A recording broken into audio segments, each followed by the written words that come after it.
Yakin cuma main? Nggak mau bikin juga? Pembuatan game terdengar menarik, tapi bingung untuk mulai dari mana. Itulah posisi saya sekarang. Di video kali ini, saya mau membagikan pemahaman yang saya dapat seminggu setelah saya belajar game. Mari simak terus videonya. Karena saya tidak memiliki intro khusus, jadi saya akan langsung perkenalan saja. Perkenalkan, nama saya Indra Wibisana dari Sekolah SMK Negeri 1 Mejayan. Saya menjalani magang di UPT Komputer yang letaknya di Universitas PGRI Madiun. Salam kenal. Di video kali ini kita akan membahas mengenai rencana belajar game development dari nol. Dan di akhir video saya akan memberikan hasil yang sudah jadinya, game hasil yang sudah jadi. Masa selama 7 hari kita belajar tidak mendapatkan hasil? Kan lucu. Maka dari itu, tonton terus videonya.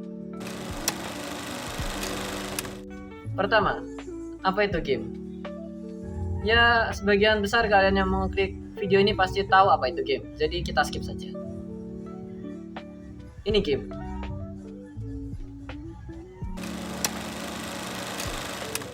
Yang pertama, sebelum kita untuk membuat game, kita harus menyiapkan bahan-bahannya terlebih dahulu, seperti memasak.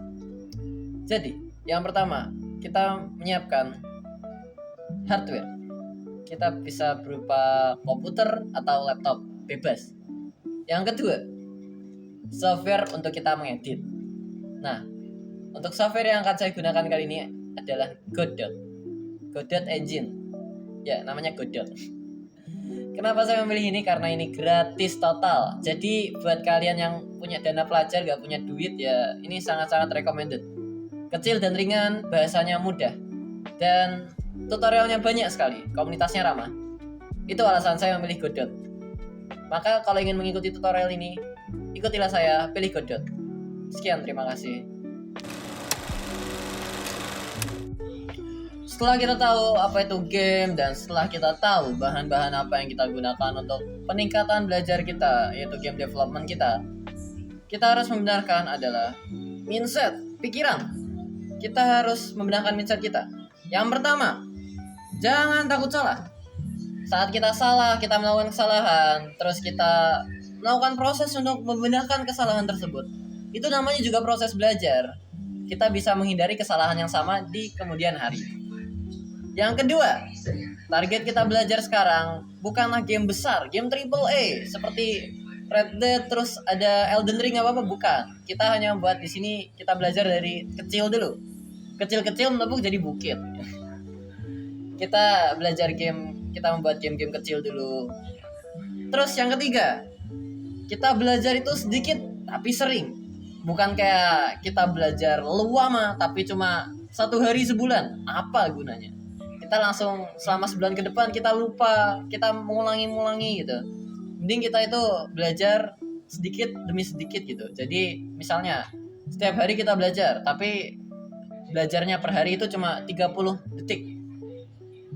Kok 30 detik? 30 menit. Nah, itu ya lebih bagus lah. Kita jadi tidak lupa apa yang kita pelajari. Dan itu juga membangun kebiasaan disiplin. Kita akan lebih masuk ke otak gitu. Dan saat kita memilih tempat belajar, usahakan pilih tempat yang nyaman. Pilih tempat yang tidak mengganggu itu kan. Jadi kita bisa fokus belajar dan masuk langsung ke otak.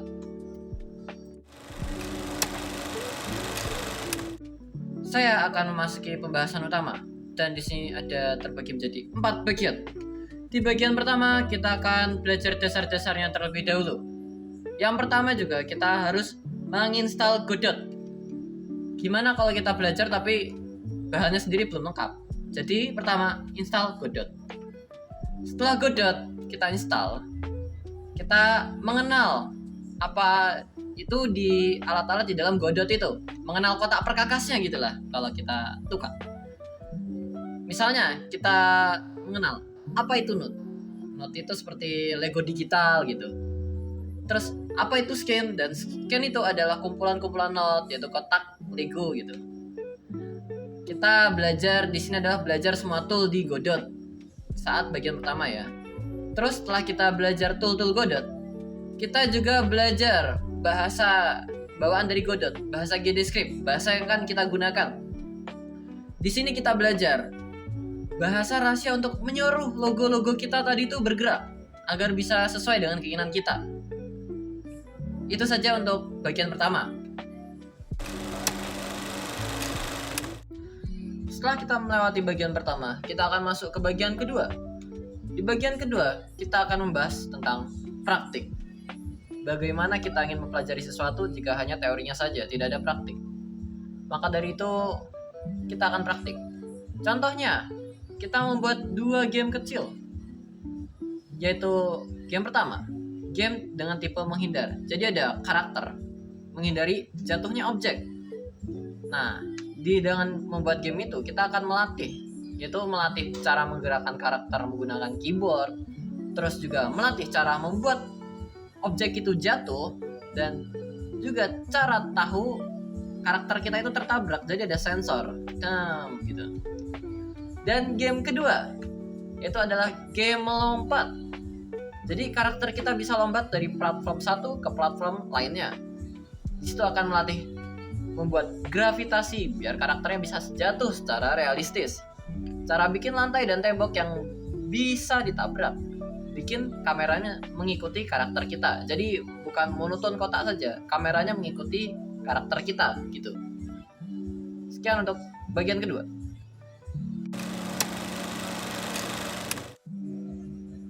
Memasuki bagian ketiga. Di bagian ini kita akan berfokus pada menampilkan dan mempercantik game-game kita ya kan. Kan game kita sudah selesai tapi masih kurang, masih monoton gitu dilihatnya, masih kurang efek-efek baunya gitu. Dan di sini di bagian ketiga kita akan membaginya menjadi 3 bagian. Yang pertama adalah sulap tampilan UI-nya terlebih dahulu. Jadi karena itu masih monoton kan, kita sulap tampilan UI-nya. Jadi misalnya ada tombol mulai, diklik baru start. Terus ada skor-skor nyawa. Nah, itu tampilan UI-nya kita sulap ya kan, seperti itu. Yang kedua adalah kita sulap suara dan efeknya. Ya kan, itu game masih monoton ya kan, tidak ada suara, tidak ada efek kan. Jadi kita sulap di situ adalah misalnya karakter kita mati dan kalah, kita tambahkan efek atau suara game over gitu kan. Terus misalnya karakter kita telah mencapai skor tertentu ya kan, kita beri partikel-partikel yang cerah gitu misalnya. Dan yang ketiga yang terakhir adalah sulap memorinya. Jadi high score-nya kan sudah ada. Nah itu kita tampilkan, kita simpen agar saat kita game dimatikan itu game tetap menyimpan skor tersebut. Selesai bagian ketiga. Bagian keempat, itu adalah bagian terakhir yang akan saya bahas itu ya. Di sini adalah berfokus pada finishing game tersebut. Jadi game tadi kan sudah siap ya kan. Kita finishing, misalnya masih ada beberapa bug atau tampilan yang tidak menarik, kita finish. Terus setelah kita finishing di situ, kita akan mengupload game tersebut. Ya kalau gamenya jadi tapi hanya kita yang menikmati kan kurang. Jadi kita upload. Salah satu contoh website untuk mengupload adalah itch.io. Di sini uploadnya gratis. Dan setelah kalian upload, gamenya sudah bisa dinikmati. Nah, itu kan menjadi akhir yang membahagiakan ya kan. Kalian login, kalian bisa melihat game kalian gitu. Itu adalah 4 bagian yang setelah saya bahas. Sekian, terima kasih. Nah, ini adalah tampilan game. Ini adalah tampilan dari game yang sudah saya buat. Gini, ayo kita coba mulai. Game ini adalah game tipe menghindar dengan ada bar skor di atasnya. Jika karakter terkena mobs, dia akan kalah. Dan ada suaranya kan? Itu adalah sound effect yang saya pasang. Nah, skornya mendapat 2 di sini.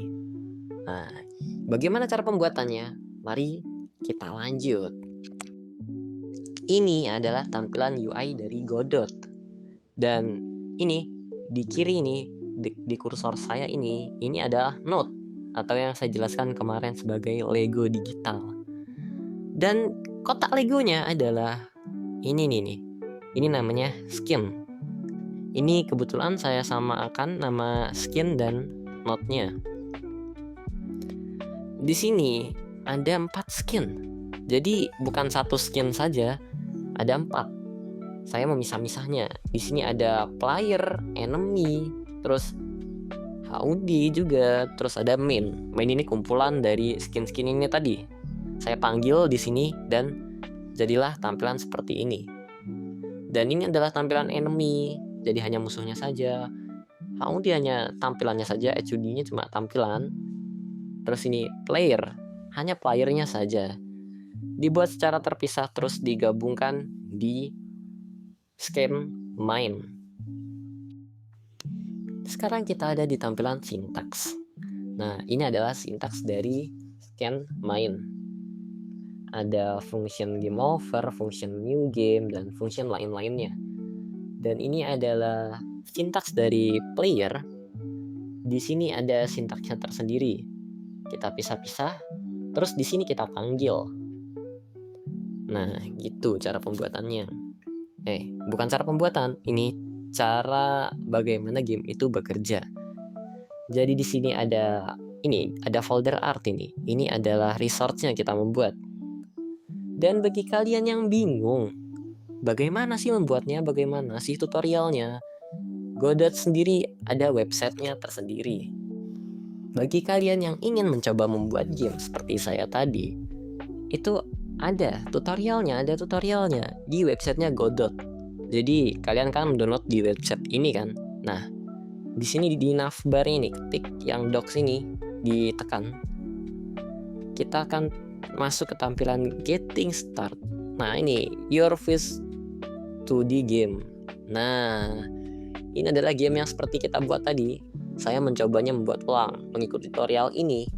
Jadi sekalian saya belajar bagaimana cara membuatnya gitu. Di sini lengkap tutorialnya ini, lihat.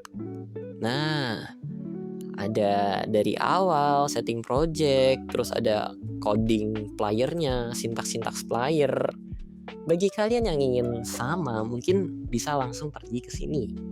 Tapi bagi kalian yang mungkin menemukan kesulitan di sini, karena di sini terlihat bahasanya bahasa Inggris, nah kalian bisa mencari alternatif di YouTube. Nanti linknya akan saya sertakan di deskripsi. Di situ ada seorang YouTuber yang membahas website Godot ini dan membahas tutorialnya juga. Karena di sini kan bahasa Inggris, mungkin tidak semua orang bisa mengikuti tutorial ini. Nah, sekian saja untuk contoh dari game dan cara bekerjanya lah. Sekian, terima kasih. Bagi kalian yang bingung bagaimana cara mengatasi error di sintaks kalian bisa menanyakannya di AI saja atau di komunitas. Contoh AI yang biasa saya sering gunakan adalah DeepSeek, Blackbox, dan juga GPT. Di AI itu bisa kita gunakan untuk menanyakan bagian mana yang error gitu kan, biar kita tidak nge-stuck. Jadi kita tahu di mana letak error kita, bukannya dibiarkan terus tidak kita kerjakan sama sekali gitu kan. Terus bagi kalian yang ingin tutorial lebih lanjut, mungkin bisa mengunjungi channel-channel YouTube lain gitu. Dan bagi kalian yang merasa sudah memiliki pemahaman di game ini, mungkin kalian ingin berkembang lebih lanjut, kalian bisa juga menanyakannya di AI. Saya misalkan gini, saya sudah memiliki kemampuan seperti ini gitu, saya ingin meningkatkannya, apa yang sebaiknya saya pelajari. Nah, itu akan langsung diberikan gitu. Jadi jangan berhenti untuk belajar gitu. Kalian kesulitan aset, nanti akan saya sertakan di deskripsi. Oke. Video sudah memasuki bagian penutupan. Jadi tinggal kalian mau gimana? Mau mengambil rencana ini dan kalian jalankan, atau hanya diam saja. Ya, membuat game itu mungkin sulit di awal, tapi jika kalian mau belajar, itu bukanlah hal yang mustahil. Sekian saja dari saya. Wassalamualaikum warahmatullahi wabarakatuh.